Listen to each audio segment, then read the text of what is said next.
Assalamualaikum warahmatullahi wabarakatuh. Nama saya Delita Nabila. Saya kuliah di Universitas Al-Wasliyah Medan atau yang biasanya kita sebut kampus Unifa. Tepatnya pada Fakultas Ekonomi, Prodi Manajemen.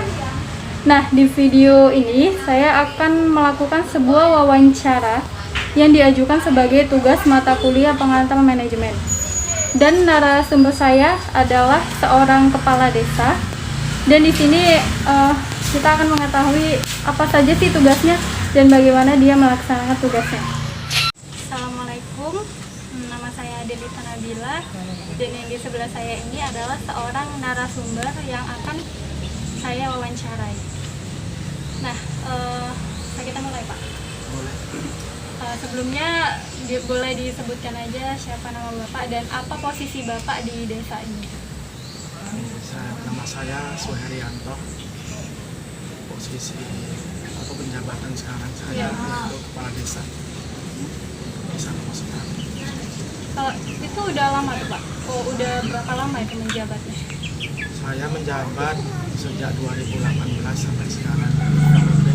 3 tahun. 3 tahun sudah. Nah, kan kepala desa itu kan banyak tuh ya, Pak, ya, tugasnya. Nah, itu apa aja tuh, Pak, tugasnya yang biasanya Bapak aktif gitu Bapak lakukan? Tugas itu macam-macam itu. Artinya untuk tugas di pemerintahan, masalah administrasi masyarakat, terus untuk pelayanan kesehatan masyarakat. Ya bahasanya kok kita di pemerintahan mulai orang lahir sampai orang mati itu udah jadi urusan pemerintahan karena semua melapor kan, karena warga-warga yang sakit pun karena kita alhamdulillah sudah ada ambulan, jadi untuk pelayanan itu salah satunya kan ambulan. Kalau dalam melaksanakan tugas tadi ada nggak sih, Pak, kayak kesulitannya gitu atau ya hal yang menghalangi tugas itu dilaksanakan gitu? Sebenarnya bahasa menghalangi itu nggak ada ya, cuman namanya pekerjaan tuh tantangannya kan ada, istilahnya masalah itu pasti ada. Contohnya aja kita mau pembangunan jalan aja ada yang setuju, ada yang enggak, padahal tujuannya baik kan. Iya. Itulah salah satunya kan. Babang, jalannya ini kali ya kan, Pak? Karena masyarakat itu pola pikirnya kan beda-beda. Kita aja ngajak gotong royong aja warga, itu kan semua udah ada anggarannya. Karena pola pikir masyarakat sekarang semua berpatok pada anggaran. Jadi kita untuk mengembangkan potensi masyarakat, untuk menciptakan masyarakat yang harmonis lah, untuk lebih rasa gotong royongnya itu udah sekarang saya rasa agak sedikit sulit lah. Nah, kalau Bapak kan kepala desa nih, apa ada Bapak ada membuat kayak suatu organisasi nggak gitu, Pak? Kayak bawahan gitu? Kita nggak ada. Kalau saya khususnya ada sih, cuman kita di pemerintahan itu kan ada seperti organisasi itu kan kayak sebagai anak lah, anak di pemerintahan itu. Tapi itu Karang Taruna bawahan Bapak juga ya? itu SK kan kita buat, itu Karang Taruna itu kan, Karang Taruna itu sudah menjadi memang canangan daripada pemerintah. Memang itu dicanangkan oleh pemerintah bahwasannya setiap desa itu bentuklah Karang Taruna, karena itu sebagai wadah untuk pembentukan karakter, pembinaan untuk pemuda lah, masyarakat ya.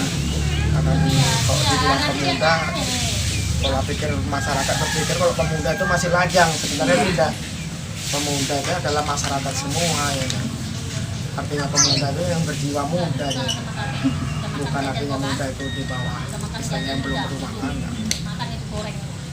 Nah, selanjutnya kalau dalam sistem pengawasan, Pak, apakah Bapak secara langsung gitu mengawasi perkembangan desa atau pengawasannya Bapak hanya mendapatkan laporan bawahan aja?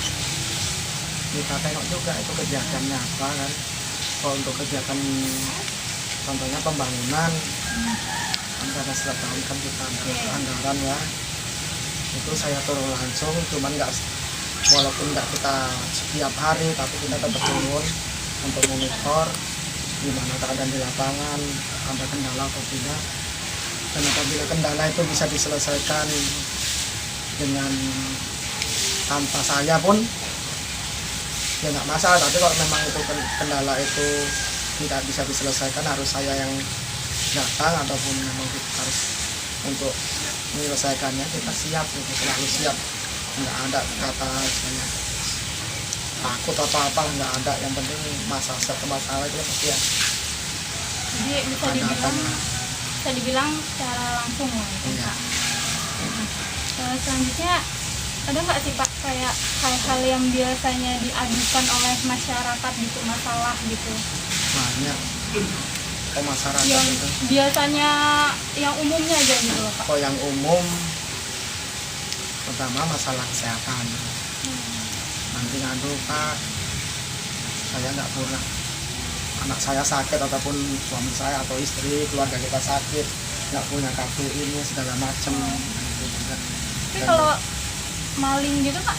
maling ada, cuman maling itu biasanya laporan ke kadus dulu, nggak langsung ke saya. Laporan ke kadus, terus baru lapor sama saya gitu. Kita tinggal melaporkan kepada Babin Kaptipmas, kita kan ada di desa kan, biasa ada Babin Kaptipmas. Nah, jadi tadi kan yang diadukan itu kan kayak masalah kesehatan gitu. Itu gimana itu Pak mengatasinya? Kalau saya sendiri, kalau dari pemerintah desa mengatasi nggak bisa sih, cuman kita memberi solusi. Karena masyarakat juga banyak yang nggak paham, dianggap untuk jaminan kesehatan itu nggak ada minta tiba-tiba keluar gitu.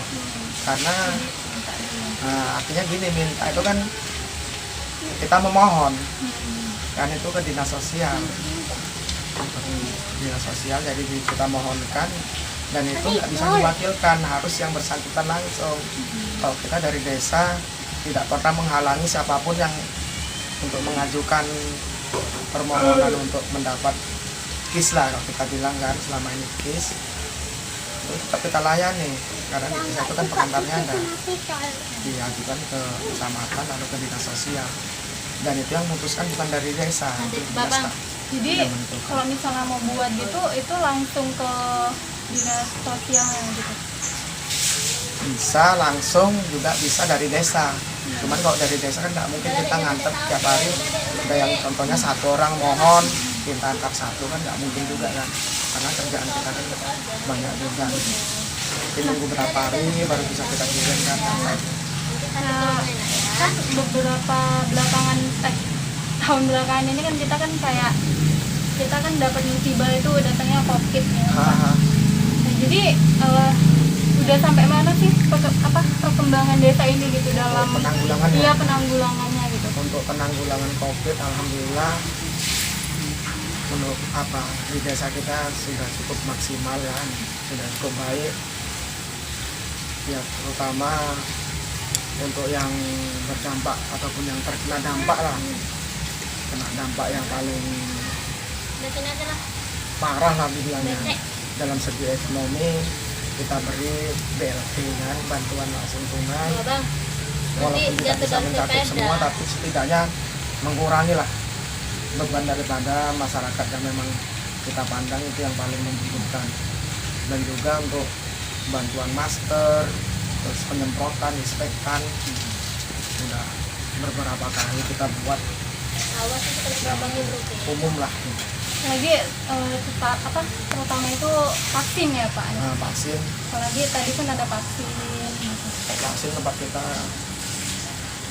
alhamdulillah, cuman pertama saja lah yang banyak kendala kan, masyarakat masih banyak yang takut karena dengan di media sosial itu kan banyak berita-berita juga yang kurang mendukung lah ya kan, dengan ada yang heboh yang macam-macam. Tapi belakangan ini semua sudah sadar lah saya rasa ya. Kalau untuk Bapak nih gitu, Bapak ada nggak sih planning gitu, keinginan Bapak untuk kedepannya gitu? untuk desa ini gitu ke depannya itu? Sebenarnya kalau keinginan saya pribadi ya, saya ini ingin menciptakan desa ini bukan hanya pembangunan fisiknya saja, karena yang paling utama kalau saya rasa itu pembangunan moralnya. Karena kalau fisik bagus, kita tengok kemana bagus mulu semua, kalau moralnya juga nggak bagus, yang fisik ini cepat hancur juga kan. Nah, ini pertanyaan terakhir nih Pak. Ada nggak motivasi Bapak gitu untuk diri Bapak sendiri agar menjadi pemimpin desa yang baik untuk masyarakat, yang lebih baik? Kalau motivasi saya simpel aja sih. Yang memotivasi saya itu untuk lebih baik lagi, gimana melihat orang tersenyum itu dengan apa yang saya lakukan, itu aja. Iya, bagus banget. Nah, udah siap ya Pak. Jadi makasih untuk Bapak siapa tadi? Suherianto. Oh, ya. Bapak Suherianto udah menyisihkan sedikit waktunya untuk membantu saya menyelesaikan tugas kuliah saya. Kalau misalnya ada salah kata mohon maaf ya Pak. Nah, saya tutup. Wabillahi taufiq wal hidayah. Wassalamualaikum warahmatullahi wabarakatuh. Waalaikumsalam warahmatullahi wabarakatuh.